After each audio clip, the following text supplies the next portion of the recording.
if the baby just say doesn't want to take to your nipple, and you're able to produce the milk, would you pump the milk still and then just bottle feed them?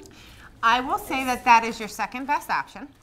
I will say that it is very unusual, especially if you're working with someone that's been doing this for a while, that you don't get the baby to latch. The thing that we were talking about before as far as the milk changing, that won't happen really with the pump.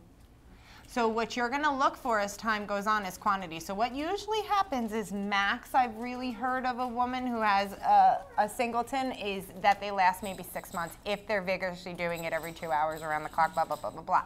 But that's really hard. You're committing to doing everything. Your bottle, you're sterilizing, you're feeding, you're pumping, you're doing all of it. So that's a really quite a commitment that if you could struggle through getting breastfeeding to work in the beginning, your long-run goals, your long-term goals are much better and much more likely chance of success. And that you'll shave your legs again one day. Right. That you'll have like an hour sometime in there. Right. You might, yeah. Exactly. Those babies might get pedicured again. Exactly. Funny. Who had Erin, I think?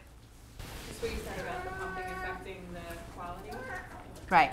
If I'm pumping after I feed him, just to build my supply for when I go back to work. Right, good idea. Affect it also. No, not so much, because you're still breastfeeding. So he's still telling your body what he needs. And you know, and I said it was second best to pump. I mean, you need to know this is the only substance that the baby's going to get that has live immunities in it besides shots.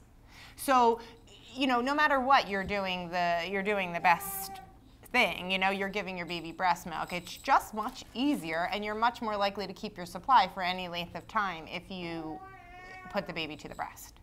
So if you need to work and you're pumping 3-4 times out of the 8 times you feed in 24 hours, so what? But you know, at least you're driving your system somewhat by breastfeeding.